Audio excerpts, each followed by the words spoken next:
Hi, everybody. So, after my video, I had a little time to spend with my Father, God, and in that time, there is something that came up, something that I need to confess, something that I need to bring to light. I'm not proud of this. This was long before I was awake and knew who I am and what I am. Not an excuse by any means. But the reason that I'm putting this out there is because this is something that my family, Sandy, intends to use against me. So I'm going to put it out there myself. In 2004, I met somebody that I fell head over heels for. And I was pretty sure that this person was my person. I just felt it in my heart. I just knew it. I just knew it. Obviously, it wasn't. In 2005, I did a love spell. It backfired. And in a big way. I spent 15 years stuck in a cycle of karmic cycle of being obsessed, I guess, with this guy. I mean, I wasn't obsessed like I didn't do crazy things, I would show up at his house when he, didn't ask me to, things like that. And I was very psychically in tune to him, which is one of the reasons why I thought he was my guy. But yeah, I only ended up hurting myself. So I don't recommend that anybody do anything like that because you're only going to harm yourself. You can trust me on that. You're only going to harm yourself. Not proud of myself, but it was what it was. And thankfully, that broke. That 15 years of being stuck. Thank God it's over, done. I don't even think about this person anymore. And thankful that it never happened. I'm thankful that it never happened because I know that I would have been crushed. While I was visiting with Dad, there were some things that were brought to my attention. And I asked if I was supposed to talk about this stuff because this is some pretty personal stuff. This is some family secrets we got going on here. Things I didn't know till today. And he said, yes, by all means, do tell. They're going to put your dirty laundry on the internet. They put your dirty laundry on the internet. They made up lies, things that weren't even true, all over the internet. So I'm just going to be speaking the truth. So it's not really like I'm doing anything that isn't true. So it's not against my religion. It's not against Father. It's the truth.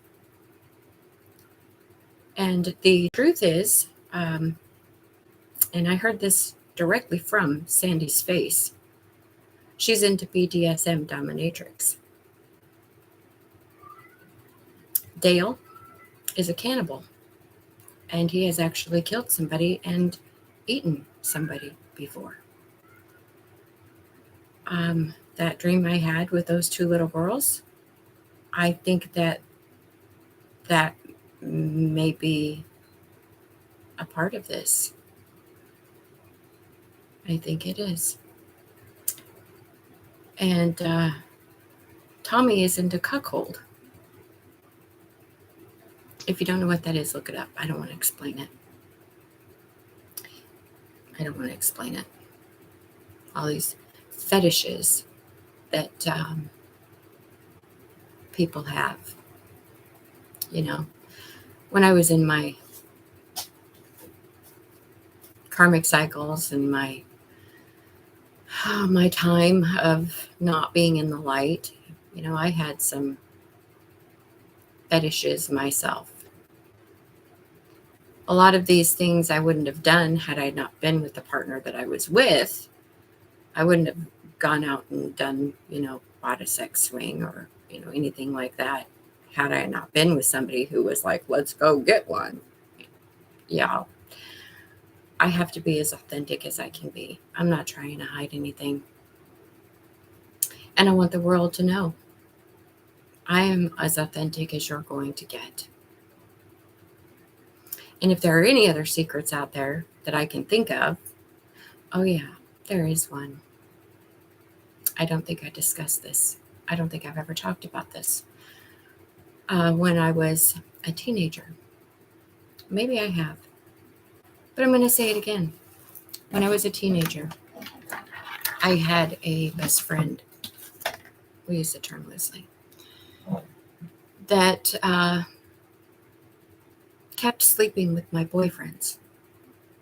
3 separate occasions that I know of. I'm sure there were more. Her name was Debbie. And I lost it at some point. The last time I lost it. And I was legit going to kill her. I planned it. I plotted it. And I almost executed it. God saved me. During the moment when things got really heated, my car door flew open and I was yanked out of my car by my adopted big brother, Donnie. Yanked me out of the car and slapped the crap out of me. Shook me. Told Debbie to get out of the car and run. She did. I couldn't sleep. I couldn't eat. I couldn't focus. I could barely breathe after that happened. It was so heavy on my conscience when I snapped to and realized what I had done and what my life could have turned out to be behind bars for premeditated murder. I shudder to think I had to go to her and beg for her forgiveness. She wouldn't answer my phone calls. She wouldn't see me. She wouldn't talk to me. Who can blame her, right? I mean, for crying out loud. It was I don't know if you could consider it a crime of passion or whatever, but it was definitely bad. I saw her at a restaurant on North Avenue in Grand Junction, Colorado, and took my opportunity. And in the middle of the restaurant, in front of God and everybody, I got down on my knees and I begged her to forgive me.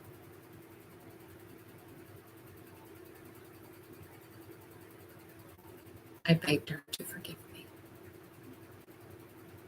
My conscience was eating me up and I couldn't live with myself. I couldn't look myself in the mirror. I couldn't eat, couldn't sleep. I was consumed by guilt and shame. She said she forgave me. And we talked again later in life.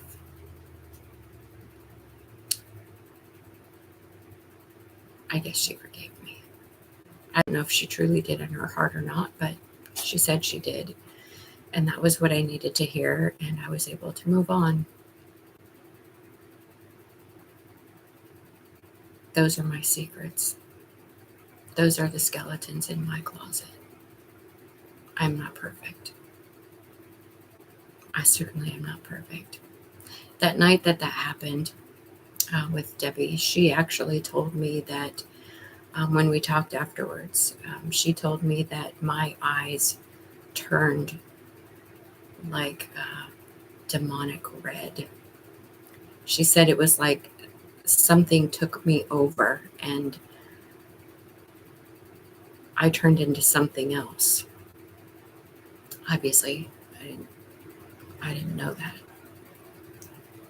But I would believe that that would be true because that would be the only way that I would ever be able to do anything like that to somebody, is if I was taken over.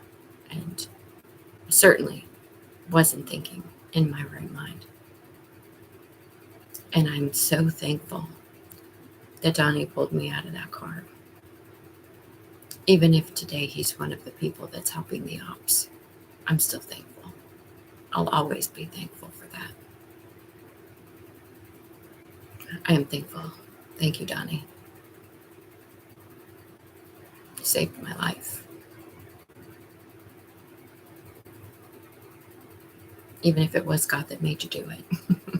Or maybe you just did it. I don't know. It's not for me to guess or say. But I'm thankful. Grateful. I'm not ashamed of myself because I have paid my dues. And I have had my consequences. And I have asked for forgiveness. And thankfully, nobody died. Thankfully, nobody ever really truly got hurt from anything that I've ever done. I've never really done anything. That was the only thing I could ever think of that I've done that could possibly harm somebody. Except the time the person broke in my back door while I was on the phone with my boyfriend. And when that person came in the door, I grabbed a butcher knife. But I was just going to protect myself. I think I mentioned that in one of my videos previously. One of the many things that happened in my life. Well, there it is. Skeletons. We all have them.